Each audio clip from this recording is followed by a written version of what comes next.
이제 강연하신 허영란 교수님, 고용직 문학평론가님, 김남호 교수님을 앞으로 모시고 함께 토크 그리고 Q&A를 이어가도록 하겠습니다. 네, 세 분 나와주세요. 온라인 참여자 장용석님께서 외로움에 대한 공유와 해결을 위한 관계는 어떻게 만들 수 있을까요? 새로운 관계에 대해서 질문해 주셨는데 어느 분께서 혹시? 네, 제가 그 외로움에 대해서 조금 말할 자격이 있습니다. 근데 이 외로움이 아까 이제 조혜선 선생님도 1교시에서 이제 말씀하셨습니다만 참 이렇게 자기를 솔직하게 여는 게 참 쉽지 않습니까?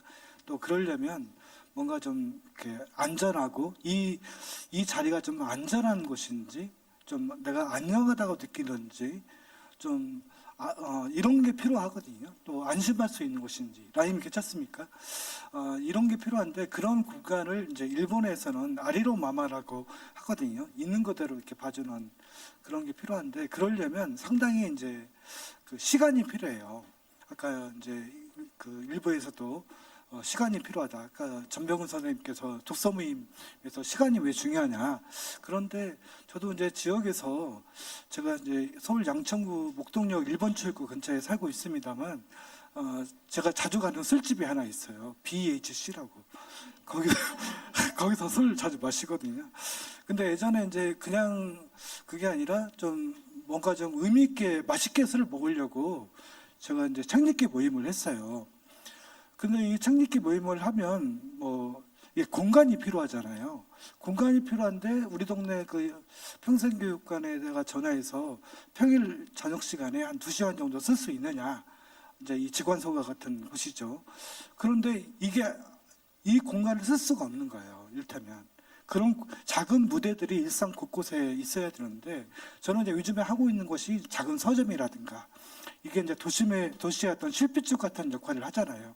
우리 몸이 좀 잘 작동하려면 실핏줄이 이제 혈관이 튼튼한 것처럼 그런 게 필요한데 이게 좀 잘 안 돼 있어요. 그래서 이 외로움이 적절하게 다른 사람과의 어떤 관계 속에서 해소가 되려면 이런 정말 진짜 이 시간 그런 기다려주지 않은 시간도 필요하고 그런 공간도 필요하고 또 그런 사람도 필요하고 그런 이게 넛지를 넣는다고 하지 않습니까? 슬쩍 이렇게 넌지시라는 말을 참 좋아하는데 넌지시 뭔가 추임새를 넣어줄 수 있는 그런 사람 저는 그 전문용어로 이제 삐끼라고 말씀드리고 싶습니다.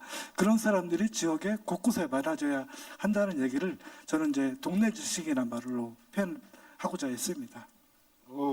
전문용어 좋네요. 삐끼. 그런 분들 진짜 많아야 됩니다. 참. 저도 한마디 보태고 싶은데 저는 처음 이 지관서가 주제를 외로움이라고 하셨을 때 첫 번째 제 반응 그 정호승 시인 시 중에 외로우니까 사람이다가 있지 않습니까? 그래서 사람 외로운 거지 왜 그걸 해결해야 될까?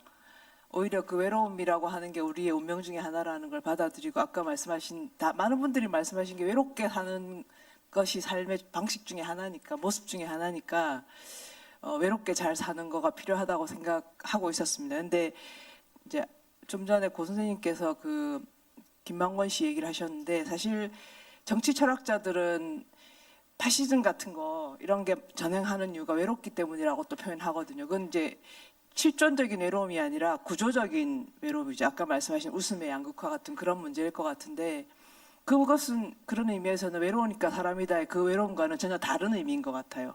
그래서 우리가 외로움이라고 같은 말을 쓰지만 그 말이 맥락에 따라서 굉장히 다른 것 같고 그런 어떤 위험한 외로움, 고립이라고 사실상 내용 지을 수 있는 그런 외로움을 해결하는 건 좀 전에 삐끼라고 말씀하셨는데 일단은 두 가지가 필요한 것 같아요. 하나는 호기심이 필요한 것 같고요. 호기심이라는 건 뭐냐면 주변이나 자기 자신을 새롭게 볼 수 있는 어떤 에너지 같은 게 호기심일 테고 그 다음에 필요한 거는 그 호기심을 표현할 수 있는 용기 같아요. 그러니까 삐끼에게 있는 게 뭐냐면 용기잖아요, 사실은. 근데 그 용기는 보상받을 수도 있지만 실패할 위험성도 있기 때문에 무섭거든요.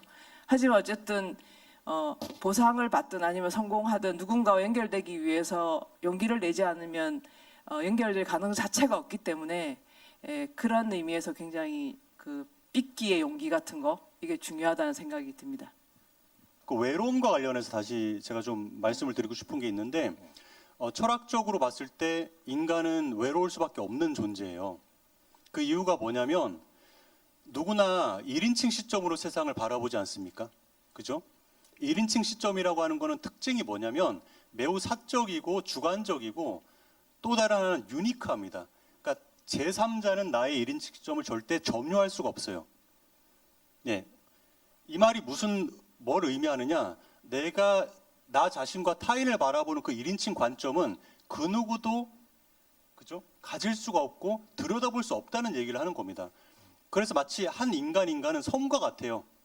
아무리 내가 사랑하는 자녀라고 할지라도 자녀의 1인칭 시점을 내가 엿볼 수 없거든요. 나는 늘 제3자로서 그 나의 자녀를 바라볼 수밖에 없지 않습니까? 그래서 인간은 죽기 전까지 타인의 1인칭 시점 안으로 들어갈 수가 없기 때문에 섬과 같은 존재들이에요. 다만 우리가 할 수 있는 건 뭐냐면 그 1인칭 시점을 가지고 고유한 시점을 가지고 삶의 이야기를 써내려갈 때 나와 다른 삶의 이야기가 써내려갈 수 있다는 것을 인정하고 나와 다른 삶의 그 다양성을 얼만큼 깊게 풍요롭게 이해하려고 하느냐가 이제 중요한 문제라고 생각을 합니다. 외로움이라고 하는 건 인간으로 태어났을 때는 견딜 수밖에 없는 그런 어떤 책임감 같은 그런 거라고 저는 생각을 합니다. 예. 우리 김남희 교수님께서 이제 자유의지 쪽보다는 결정론 쪽으로 지금 외로울 수밖에 없다 인간이니까. 제약이라는 게 있죠. 네, 제약이라는 게 없진 않습니다. 예. 알겠습니다. 저는 공동체에 대해서 얘기를 좀 해보고 싶은데, 그러니까 저도 아파트에 살고 있는데 아파트에서는 그냥 눈인사를 하거나 약간 존경을 엘리베이터에서 의원님 만나면 약간의 몸짓으로 당신을 무시하지 않는다는 정도의 예의를 표할 뿐이지 구체적인 정보를 알려주고 싶지도 않고 알고 싶지도 않거든요. 하지만 현대사회에서는 굉장히 다양한 방식으로 서로 소통될 수 있는 방법이 있잖아요. 그러니까 전통사회 공동체에 대해서 사람들이 되게 이상화시키기 쉽지만 사실 공동체는 굉장히 구속하는 관계입니다.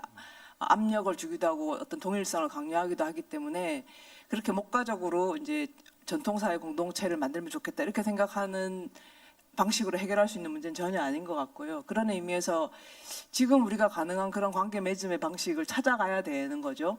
근데 제 주변에서 이제 저보다는 젊은 저희 학생들을 보면은 얼마 전에 저희 학교에 어떤 서울 수도권에 있는 곳에서 이제 대학원을 다니는 분이 찾아왔는데 왜 찾아왔냐면 저한테 무슨 뭘 물어보러 왔다가 저희 학교에 친구가 있다는 거예요. 근데 그 친구라는 사람은 울산에서 태어나서 울산에서 대학원을 다니는 사람이에요. 그래서 아니 어떻게 무슨 교차가 있길래 친구냐 했더니 같은 게임을 하는 동호회 단톡방의 친구인데 오랫동안 사귀었고 같이 서로 만났고 얘기를 많이 하고 서로 통하기 때문에 내가 울산에 올 기회가 있어서 그 친구를 만나기로 했다.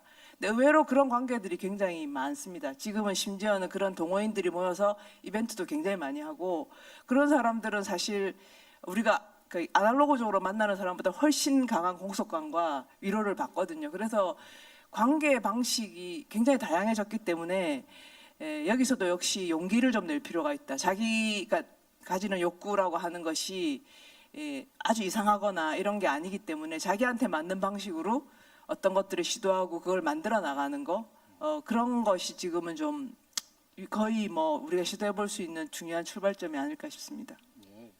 좋으신 말씀입니다. 그 아파트라는 게 이렇게 그 구조라는 게 굉장히 중요하더라고요. 저도 그 동네 마을에서 살아본 적이 있고 아파트로 가다 보니까 예전에는 마을에서는 이제 선술집에서 제가 늘 모르는 사람이 없었는데 그리고 거기는 워낙 싸니까 테이블이 한 대여섯 개 한번 그 7, 8만 원만 풀어도 전 테이블에 파전 하나씩 쫙 뿌리고 완전히 제가 갑부인 것 같은 착각에 빠지면서 굉장히 이렇게 쏘고 기분이 싸고 좋아졌는데 아파트촌에 사니까 누가 그런 걸 하려는 만약에 한다면은 사기꾼 보듯이 할 것 같고 하기도 어렵고 참 구조라는 게 참 공동체성을 도시의 구조라는 게 참 갖기가 참 어려운 측면이 있는 그러니까 만약에 자기가 엘리베이터를 탔는데 낯을 잘 모르는 아파트 라인에 있는 분이 아무런 대화도 하지 않았는데 자기 층을 탁 눌러준다. 이게 좋은 게 아니고 공포거든요, 사실. 그러니까 그런 측면이 있는 것이죠. 예, 저도 뭐 허영란 교수님 말씀 동감하고요. 그러니까 저는 뭐 강아지를 키우지는 않습니다만 강아지를 그 산책을 시키면 금방 다른 사람들한테 쉽게 말을 걸지 않습니까? 또 강아지 데리고 산책 나온 또 다른 주민들하고 대화를 나누기도 하고 또 아기를 이렇게 안고 이렇게 산책을 하면 길을 걸으면 사람들이 막 말을 걸어요. 그러니까 그게 이제 저는 아기일 수도 있고 강아지일 수도 있고 고양이는 잘 안 따라가죠. 그렇게 책일 수도 있고 그게 뭐 게임일 수도 있고 뭐 SNS 있다고 봅니다. 그게 이제 어떤 시대의 어떤 변화상에 따라서 그 어떤 미디어는 좀 달라지는 거죠. 그게 수리 미디어일 수도 있고요. 근데 미디어는 달라지지만 과연 미디어가 발전한다고 해서 우리의 어떤 소통 방식이 진화하고 있는가? 이런 점은 좀 고민할 필요가 있는 것 같고요. 그런 점에서 용기가 필요한데 여기서 말하는 그 화영남 교수님도 아마 그런 의도로 하신 건 아니겠습니다만 엄청난 용기가 아니라 작은 용기라고 봐요. 좀뭐 아드로노 같은 철학자는 이제 그걸 한 줌의 용기라고 멋있게 표현하는데 그런 좀 가벼운 용기. 아까 제가 이제 좀 우리 관계도 넥타이를 스트롱 타이의 방식으로 매는 게 아니라 좀 이크 타이로 좀 느슨하게 맨 윗단 위추 정도는 풀고 그렇다고 뭐 내 안에 들어온 자를 끄집어 내지는 마시고요. 그런 어떤 관계들이 우리의 어떤 점도를 그래도 약간 끈끈하게 만드는 바탕이 되지 않을까. 저는 이 바탕을 만들어가는 게 좀 중요한데 참 그런 게 그럼에도 불구하고 쉽지는 않다는 게 좀 고민인 것 같습니다. 우리 고영직 평론가님은 동네 선술집을 자주 이용하다 보니까 삐끼 한 줌의 용기 굉장히 좋습니다. 굉장히 정이 넘치고 예. 그러면 다음 질문으로 넘어가겠습니다. 그 온라인 참여자 익명이네요, 익명. 공동체가 고독의 대안이 될 수 있을까요? 원룸에 혼자 사는 1인 가구입니다. 이웃이 궁금하기도 하지만 너무 낯설고 경계하게 됩니다. 가벼운 목례도 서로 안 하고 지낸 지 오래된 것 같습니다. 어릴 적만 해도 단지 내 이웃과 인사했는데 점점 더 고독해지는 것 같아요. 해법이 있을까요?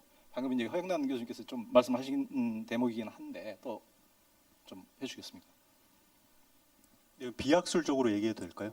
그러세요. 네, 저 같은 경우에는 이제 제가 좀 약간 저음이지만 그 엘리베이터나 이런 데서 분명히 저의 이웃이겠죠. 마주했을 때 이제 도레미파솔 소름으로 인사합니다. 네, 안녕하세요 이렇게 밝게. 목소리 좋아요. 네네네. 이렇게 밝게 인사하면 웬만하면 밝게 인사해 주시거든요. 네, 그렇게 이제 관계 개선, 이미지 개선을 조금 하고 있습니다. 네, 요건 이제 학술적인 문제라기보다는.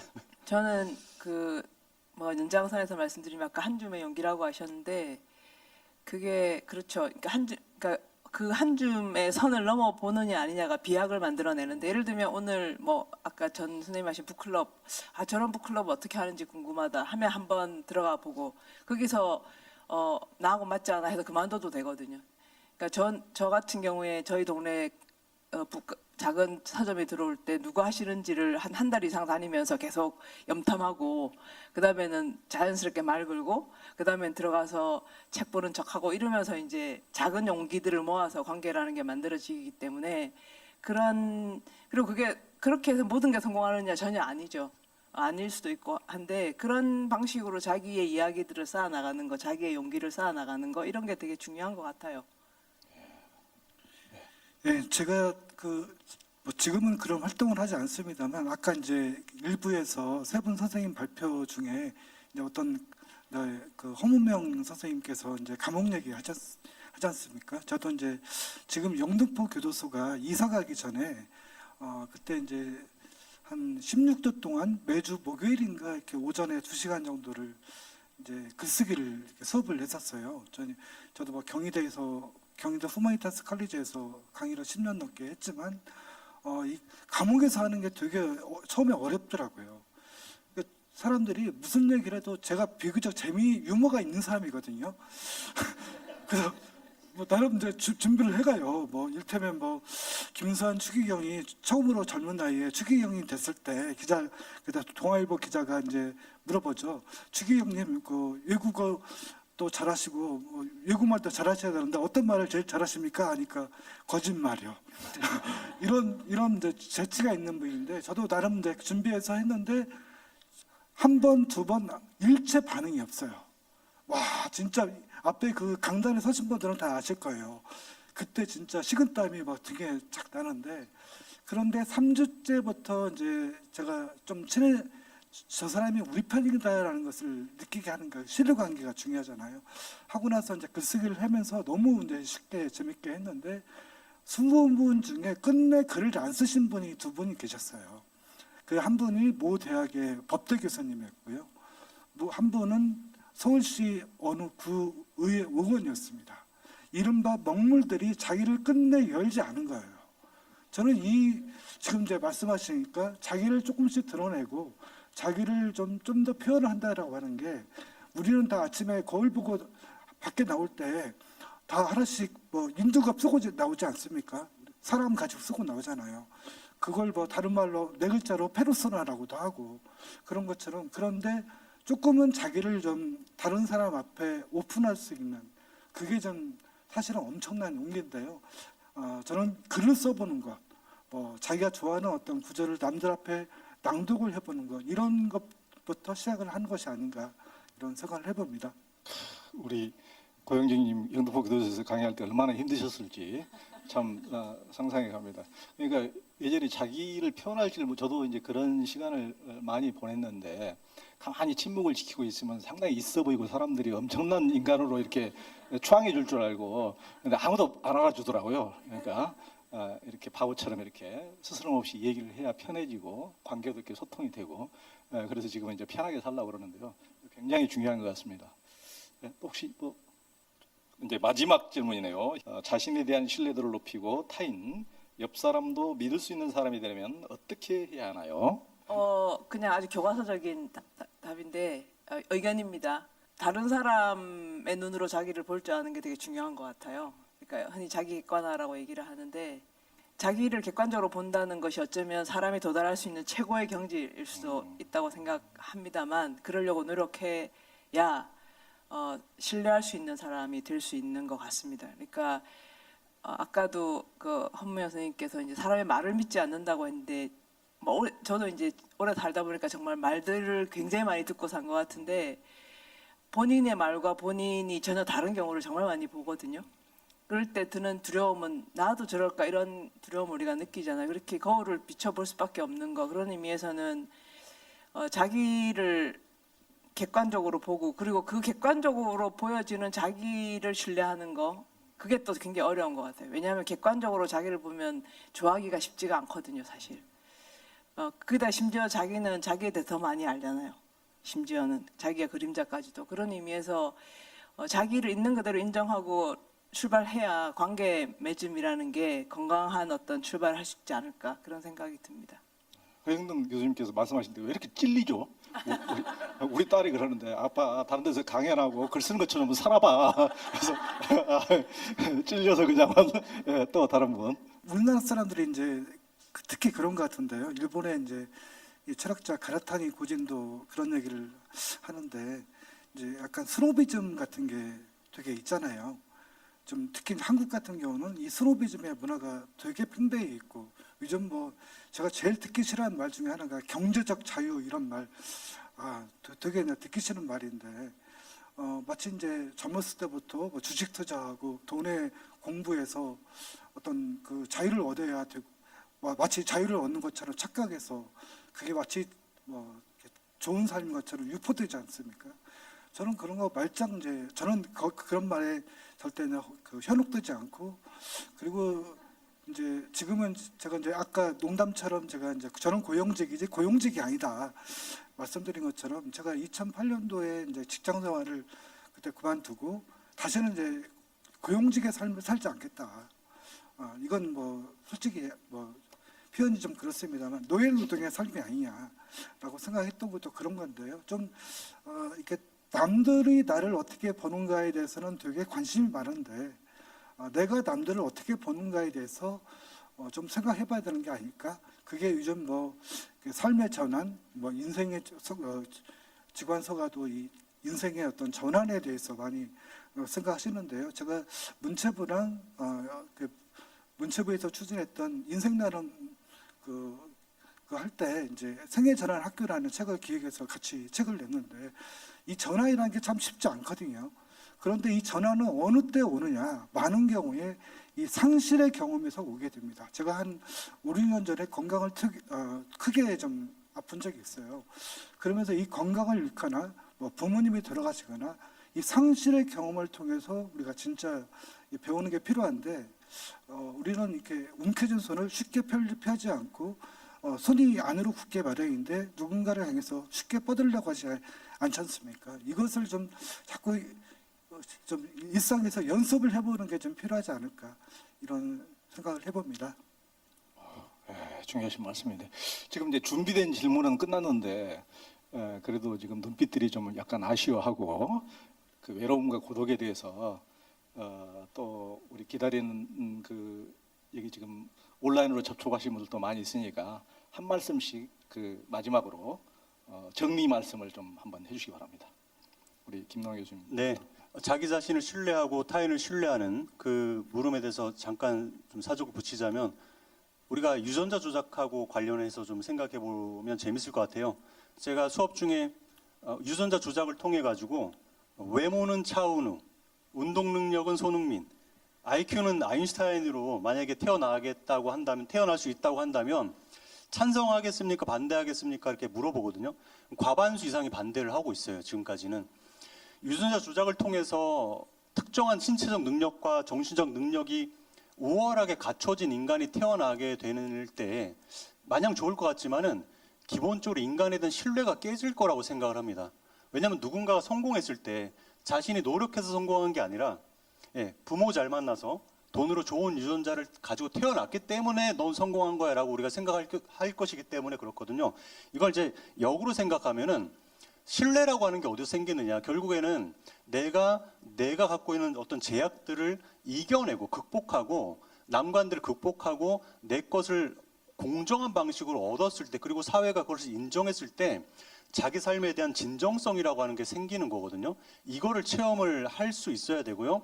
그 다음에 우리 사회가 노력한 것에 대한 어떤 공정한 평가를 제대로 할 수 있어야지만 또 이런 문화가 가능할 텐데요. 이런 체험들을 통해서 성공하거나 뭔가 좋은 길을 가는 사람들을 봤을 때 당신도 나처럼 진정성 있는 삶을 살고 있구나라고 이제 추체험이라고 하죠. 추체험을 할 때 이런 신뢰가 형성되고 체험될 수 있지 않을까라는 생각을 해보고 있습니다. 예. 아주 김남호 교수님 굉장히 중요한 말씀 해주셨네요. 그러니까 같이 이렇게 얘기를 하다가도 김남호 교수님이 이렇게 상담도 전공하시니까 그러실 텐데 같이 이렇게 얘기를 할 때도 한 사람은 그냥 아무런 그 너무나 그 부잣집에서 행복하게 살고 한 사람은 고통스러운데 자기 찌질한 얘기를 하려면은 정말 이게 해소가 안 되죠. 똑같이 같이 찌질해줘야 이게 조금 그 자체로 해소가 되지. 한 사람은 너무 품위 있고 고상하고 나만 찌질하면 이게 정말 얘기하다가도 더 열받잖아요. 그러니까 같이 이렇게 같은 처지에서 같이 고통스럽고 같이 힘든 이렇게 상황에서 비올 때 같이 우산을 쓰는 것 자체가 굉장히 중요한 것 같습니다.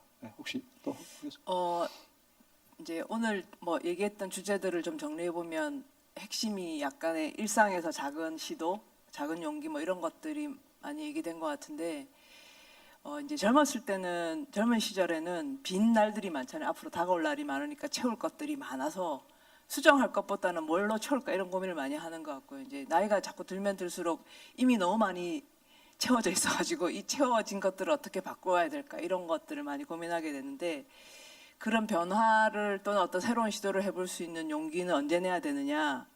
지금 내야 되는 것 같아요. 그러니까 삶이라는 것이 이제 저는 약간 나이가 많은 편에 속하니까 살아보니까 그냥 오늘 하루가 모여서 내 삶이 된다라고 하는 게 너무 엄청나면서도 자명한 진리여서 내가 누군가를 만나고 싶으면 오늘 말을 걸어야 되고 내가 어떤 데서 뭘 하는지 궁금하면 오늘 한번 알아봐야 되고 근데 그 오늘은 이제 기계적으로 오늘이 아니라 오늘이라고 우리가 생각하는 가까운 날들이죠. 내가 뭘 시도할 수 있을 때, 가지고 있을 때, 해볼 수 있을 때 그런 것이 가장 중요한 원칙이 아닐까 그런 생각이 듭니다.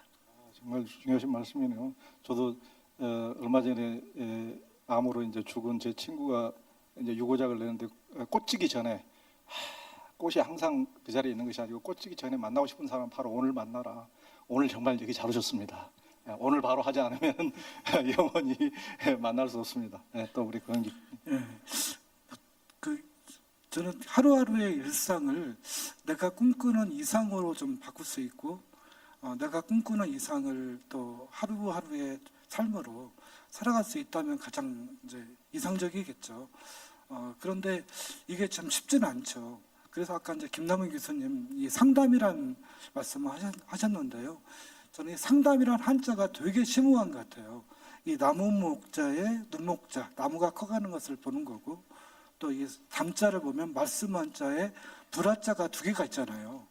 그 얘기는 뭐냐면 이야기를 주고받다 보면 이 마음의 불들이 꺼지는 거예요. 그러니까 중요한 건 친구예요. 아까 전남 공에 그 작년에 제가 12월 달에 어느 30대 여성 청년이 저에게 지역 소멸도 중요한데 더 중요한 건 나에게는 동료의 부재라고 했던 그 말이 어쩌면 친구, 프랑스 말로 친구란 말이 꽃뱅이란 말인데 그 말이 이제 빵을 같이 나눠 먹는 사이를 뜻하는 말이에요. 어쩌면 그게 가장 중요하지 않을까. 서로 이렇게 그 나무가 커가는 것을 보는 것처럼 상대가 커가는 모습을 보고 좀 방향을 좀 잘 잡고 가는지 그것을 같이 때로는 지적들도 하고 때로는 대놓고 돌직구도 날 수 있는 그런 친구를 곁에 두는 것, 이게 어쩌면 필요하지 않을까 이런 생각을 해봅니다. 저도 누군가에게 그런 친구가 되고 싶습니다.